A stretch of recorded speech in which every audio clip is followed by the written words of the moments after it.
Well, my name is C.O.G. My original name, my birth name is Sean Brinkley, and I'm originally from Brooklyn, New York. I come from a pretty large family, but my family, we moved here to Texas when I was young, and as I was growing up, I felt like I was always the outcast. For some strange reason, I was always the outcast, and I just wanted to seek something that I wasn't maybe getting at home or anything else. So I wanted to fit in with the in crowd. I wanted to be popular. I wanted to do all the things that everybody else was doing just so I could feel a self-worth because I didn't feel any self-worth within myself. So eventually, I got out there and I got involved. I was involved with music. I was in orchestra. I was in the choir. I played the string bass. And I remember just wanting to fit in more because I was still an outcast compared to what the world called hip and cool. So eventually, I got caught up with the gangs, with the gang activity because they were showing me an acceptance and put me on a pedestal that I wasn't receiving at home or anywhere else. But throughout that lifestyle, with the gangs, the lifestyle that came with it, with the drug selling and everything else, I ended up becoming addicted to the things I was selling. I even became addicted to the lifestyle, which was a big key of it all. Was the lifestyle, it wasn't even the drugs, it was the lifestyle I was addicted to, and the drugs just fell in with it. But I ended up, doing crack cocaine and marijuana and all other drugs, and it just started stripping my life away. It's just a work of Satan, stealing, killing, destroying everything in my life, and just slowly ripping my life away to where, at a young age, I had kids. I have two wonderful daughters, which are now 16 and 14. But even at that young age, I didn't know nothing about being a father because I was so hooked on the drugs and the lifestyle that, I just, brought these kids into the world. But, being a man and being responsible enough to take care of them, I wasn't doing because, the only thing I knew was a crack pipe and the lifestyle with it. So, by the grace of God, he had placed someone in my life at that moment that could sympathize with me, and she cared enough about me to hold on and fight for like 10 years of her life to help me. But I didn't want to receive it because the drugs had took me so much that I didn't want to receive what she was giving me, which, eventually, I just lost everything. I lost respect for myself. I lost respect, for everybody, lost respect for me. My family hurt, and me being selfish and allowing the drugs and everything to play a big part of my life. I lost everything in my life. And no matter what God kept putting in my life, I would abuse it because, for one, I wasn't interested in God. I was my own God, at that time. And I was a poor excuse of a God at that, but everything that was going on in my life, no matter what was given me, I was just tearing it up. I was ruining. And, nobody could understand how, the MAP, the Musicians Assistant Program, how they funded me $180,000 and flew me to California to these high-class treatment centers and put me in a house in Beverly Hills and, to hang out with all these people and to get myself clean. And in the middle of all that, I found my way to South Central to a dope house. It just didn't make sense, how I couldn't let that demon go, how I had that much control and bondage over me.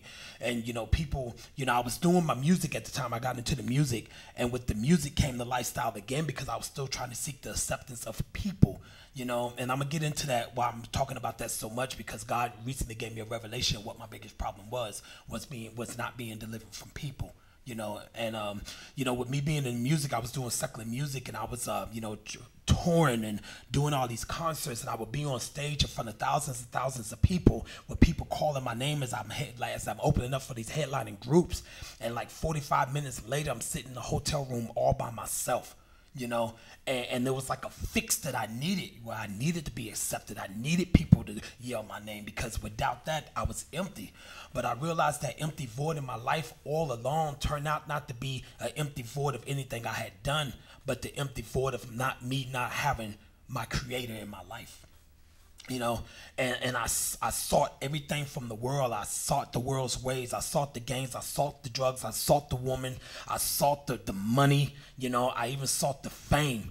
But nothing could fill that void. What was missing was, Jehovah Elohim, my creator, who created me for a purpose.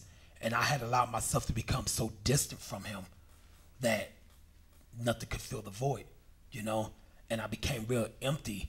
And I remember allowing my life to get so messed up that I just went on a full-blown binge, of not caring, and I ended up in a lifestyle so full of sin.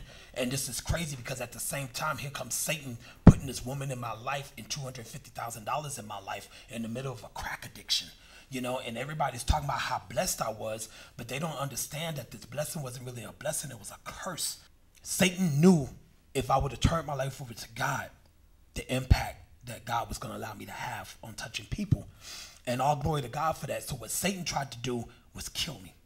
He did, you know, and it's only by the grace of God and the angels fighting for me daily that I'm here today, because I knew at any moment, you know, having a $250,000 crack addiction, sitting in a hotel's room with all that cocaine and the women that I had in the rooms and all that stuff, you know, by the time I ended up going to prison, you know, by the grace of God, my heart didn't blow up.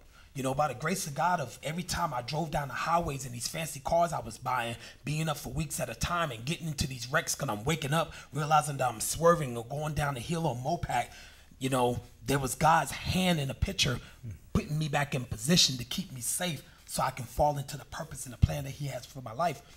And I was living for God while I was in prison, which, you know, we all do. You know, we get up in a situation where we want to cry out to God. But I remember when I came out of prison after 3 years, I came home. And I thought I was going to be able to get a job. And I thought I was going to come home to this beautiful life. Everybody's going to forgive me and this and this. But I came home to chaos. I came home to children that was angry at me because I had missed so many years of their life. You know, I came home to children that was telling me, you know, I hate you, you know, and they had all rights to. You know, and my dream and my vision of what I was going to come home to compared to the pain and the hurt that I left them with was totally different. You know, and then thinking I was going to be able to come out and get a job with these felonies I got of drug felonies and assaults, thinking I was going to be able to get a job, and nobody wanted to give me a job. But at the same time, parole and child support wanted their money, and I didn't know what to do. And I was like, wait a minute, God, I'm serving you and this is what I get? You know, wait a minute. So there I go again. I'm back being my own God, trying to make things happen the way that I see, which led me right back to being locked up. You know, it led me right back to my drug use. It led me right back to that lifestyle. And see, I didn't understand about waiting on God. I didn't know about that. You know, I just had the knowledge. I had information with no transformation.